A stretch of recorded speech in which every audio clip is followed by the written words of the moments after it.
இப்போ நம்ம வீட்டில் இருந்து ஸ்டார்ட் பண்ணிக்கிறோம் பயணத்தை. நீங்கள் யோசிக்கலாம் ஃபுல்லாக இருட்டாகிக்கண்டு. இந்த ரோட் கொஞ்சம் இருட்டாக தான் நீக்கும். இடைக்கடை ஒரு இது இருக்குது லைட். நாங்கள் இப்போ என்ன செய்வோம், நம்ம டீக்கு ஒரு டோர்ச் ஆன் பண்ணிக்கிறோம். ஆன் பண்ணால் வெளிச்சம் ஆகிக்கும். இப்படி ஜங்ஷன்ஸில் எல்லாம் ஓகே லைட் இருக்கும். அஸ்ஸலாமு அலைக்கும்.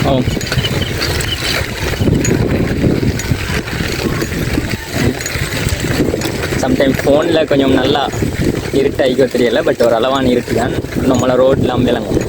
ஸோ ஜங்ஷன்ஸில் லைட் ஓகே, பட் கொஞ்சம் ஆக்களிக்கிற இடங்களில் இப்படி லைட் போஸ்ட்டில் ஐக்குது. லைட்டிங் போஸ்ட்டில் இது கொஞ்சம் ஆக்களிக்கிற இடம். இதுக்கு முன்னுக்கு நாங்கள் வந்தது கொஞ்சம் சின்ன காடு உள்ள இடம்.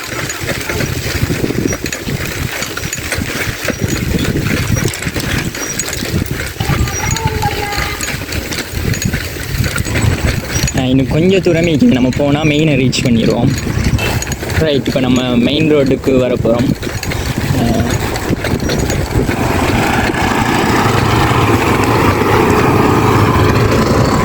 ரைட், மெயின் ரோடுக்கு வந்தாச்சு. இதுதான் புத்தளம் கொழும்பு ரோடு.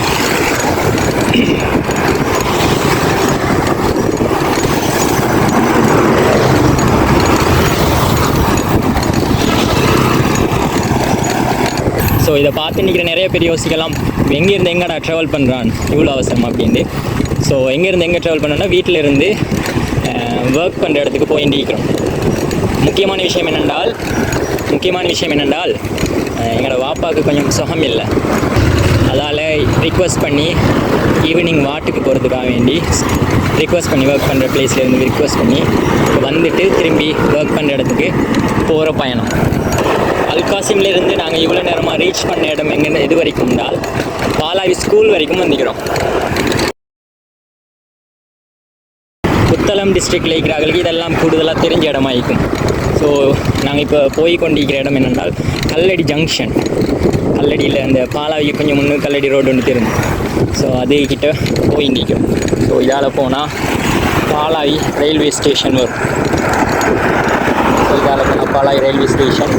அப்படி கொஞ்சம் முன்னுக்கு போய்த்து லெஃப்ட் சைடு திரும்பினால் இது கல்லடி ரோடு. நாங்கள் போக வேண்டியது பாதை நேராக.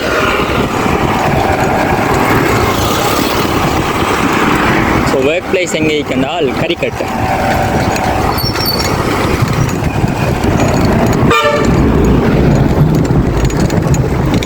So this is Palavi junction.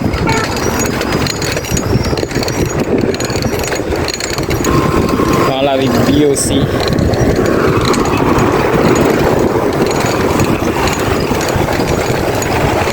Palavi ஒரு மிடில் கிளாஸ் லைஃப் எப்படி இருக்குமெண்டு, மிடில் கிளாஸ் லைஃப்பை பற்றி தெரியாத நிறைய பேருக்கு சம்டைம் இப்போ விளங்கலாம். ஸோ வளமையானா பெரும்பாலும் நான் இந்த ரோட்டால் ட்ராவல் பண்ணப்போல பார்த்துன்னு போகிற இடம் தான் இந்த இடம். ஸோ நிறையா லக்ஸரி வண்டிகள் நம்மகிட்ட இப்போதைய கெப்பாசிட்டியில் வேங்குற அளவு அப்படி பெரிய பெரிய வாகனம்லாம் மீக்கும். ஸோ வளமையாக போகலையே பொதுவாக பார்த்துப்பட்டுன்னு போகும். ஸோ மெயின் ரோட்டில் தான் ட்ராவல் பண்ணி நிற்கிறோம். ஸோ வாகனம் இப்போ வரல, அதால் கொஞ்சம் இருட்டாகிக்கு. வாகனம் வந்தால் கொஞ்சம் ஓகேவாயிரும்.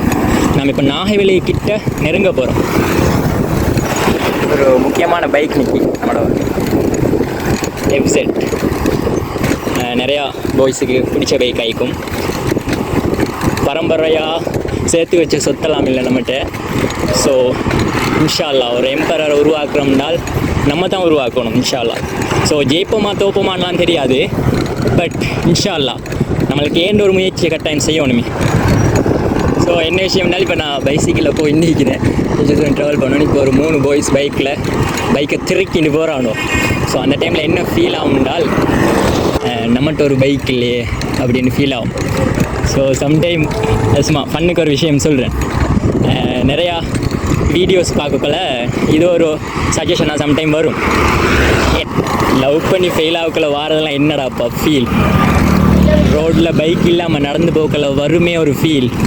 அதை விடவா எனக்கு பிடிச்ச ஒரு சார் ஒன்று இருக்கிறாரு. ஸோ அவர் நான் படிக்கிற டைமில் சம்டைம் இந்த விஷயத்த சொல்லுவார். அந்த விஷயம் எனக்கு அடிக்கடி நினைவில் வரும் வாழ்க்கையில். ரைட், அவர் என்ன சொல்லுவார்னா, வாய்ப்பாத்த குருவி வாழாது அப்படின்னு சொல்லுவார். இன்னொரு விஷயம் சொல்லுவார், இஷ்டப்பட்டால் கஷ்டப்படத்தான் வேணும்.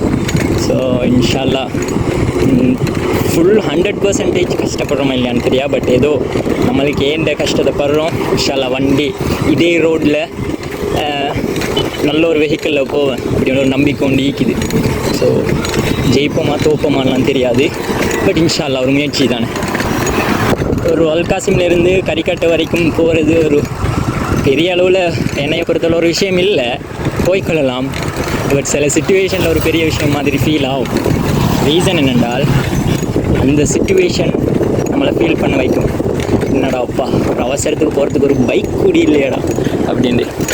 நான் ஏற்கனவே ஒரு ரீல்ஸில் ஒரு வீடியோவில் போட்ட விஷயம்தான், இருந்தாலும் திருப்பியும் அதே விஷயத்த சொல்கிறேன், கேளுங்க. அம்மான்ற அப்பன் காசில் வெட்டியாக தின்னுந்திர காலத்தில் நானும் நீயும் இறங்கி முயற்சி செஞ்சு என்றைக்காவது ஒரு நாள் வென்ற மாட்டோம் முயற்சி செஞ்சுட்டு இருக்கிறோமே, இதெல்லாம் அவன் கூட போட்டி போகிறேன்னு நினச்சியாடா? அவன் அப்பன் கூடடா. மோஸ்ட்டாகவே சும்மா பொதுவாக அதையும் இப்படியெல்லாம் ட்ராவல் பண்ணுறது தான். சம்டைம் புத்தளத்துலேருந்து வீடு வரையும் அப்படியெல்லாம் ட்ராவல் பண்ணுறது தான்.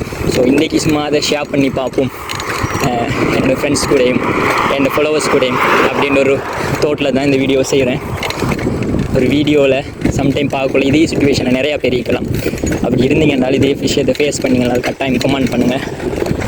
ஸோ அவங்களுக்கு தெரியும், நாகவில்லை தாண்டி கொஞ்சம் தூரம் போகிறக்குள்ள ஒரு பெரிய சேஞ்ச் வரும். அந்த சேஞ்சை தாண்டி போய் நிற்கிறோம். ஸோ அடுத்தது நம்ம இன்னும் கொஞ்சம் தூரம் போனால் நம்ம ரீச் பண்ண போகிற இடம் வந்து கரிக்கட்டை. இன்னும் கொஞ்சம் தூரம் ட்ராவல் பண்ணோம்னால் நம்மளோட ஒர்க் பிளேஸ் வந்துடும்.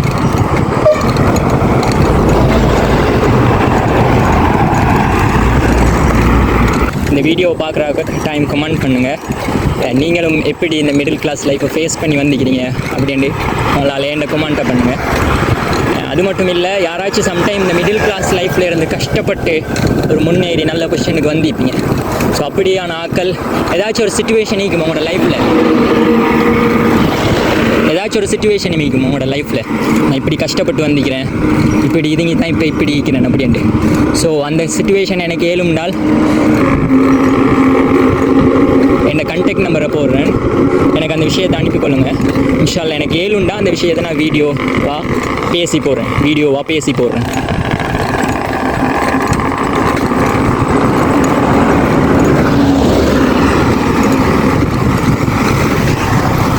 Okay, good night.